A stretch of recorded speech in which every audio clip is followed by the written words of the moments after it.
Bienvenidos a Profundiza, Ministerio de Enseñanza Bíblica de las Iglesias Internacionales de Cristo en Centroamérica.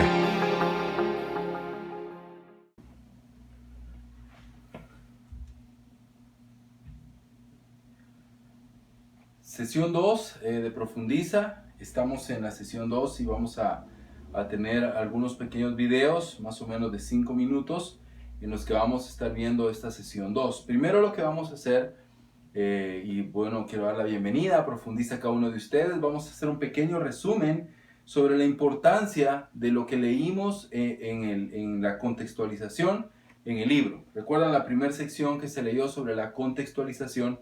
Es muy importante y es de lo que estábamos hablando en la última clase.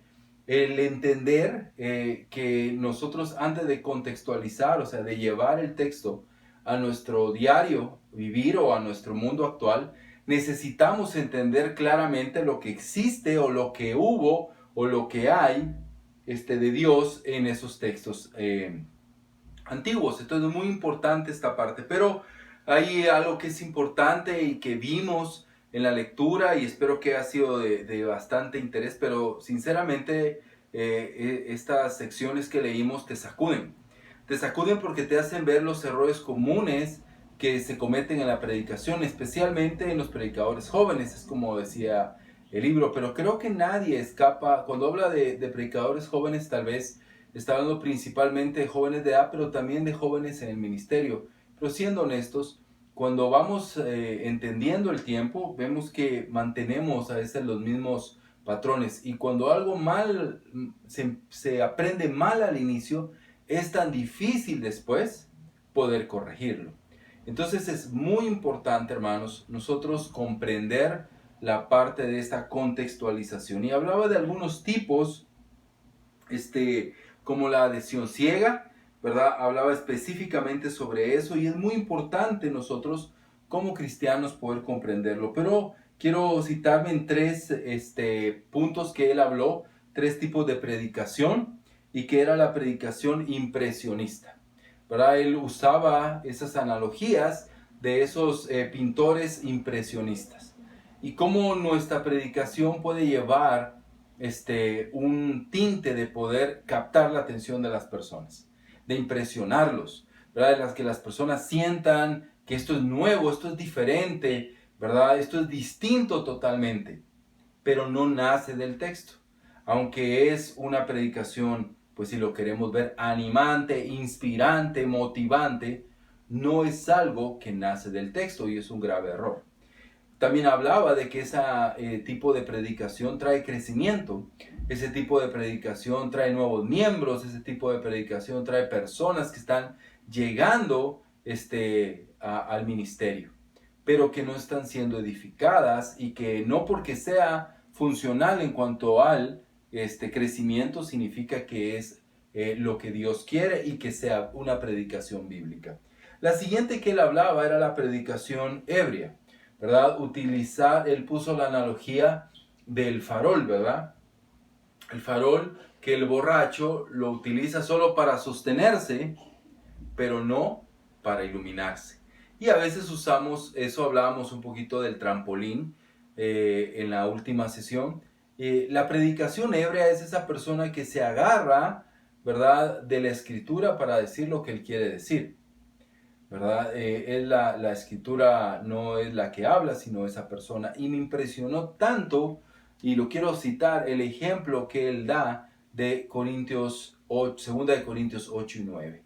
Como cuando él estudió el contexto de que la escritura hablaba de una ofrenda para los pobres y para los hambrientos en Jerusalén, era tan diferente a lo que él quería predicar. Él quería hablar de la ofrenda de la iglesia, él quería hablar de que la iglesia debe de ofrendar. Y cuando él estudió el contexto, pues obviamente se le vino abajo todo su bosquejo de predicación. Pero a veces podemos como cristianos y como líderes utilizar ese tipo de predicación. Esa predicación ebria, donde solo usamos la escritura para decir lo que nosotros queremos decir. Solo la usamos para sostener nuestras ideas, para sostener nuestro mensaje. Algo que me impresionó en la lectura que decía él, yo ya tenía en mi mente los 3 puntos y los versículos que iba a predicar.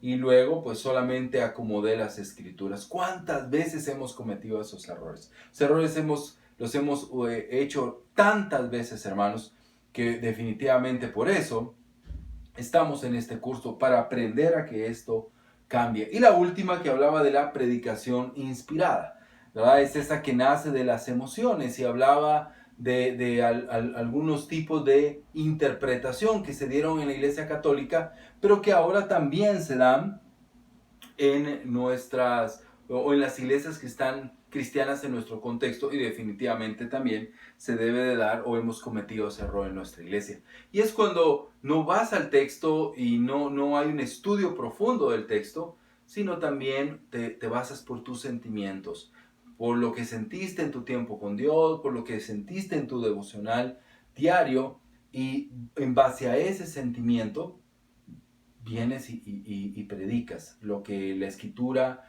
te movió, te hizo sentir, sin ni siquiera tomarse uno la molestia de averiguar si la escritura estaba diciendo lo que nosotros sentimos. Sin saberlo, al cometer este error, imagínate, hemos estado utilizando un sistema de interpretación que fue utilizado por la Iglesia Católica muchos años, sin ni siquiera nosotros saberlo. Entonces, para nosotros es muy importante, hermano. Muy importante el que cada uno de nosotros como cristianos vamos a tener un celo por la predicación. Hemos aprendido bastante en esta introducción y en este capítulo de contextualización. Y quiero finalizar realmente hablando de esa tarea del predicador. El predicador va, ¿verdad?, hacia un lado y logra entender la escritura.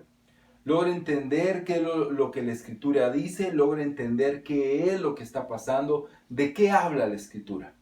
Y luego, con las herramientas que Dios le da, el predicador viene ahora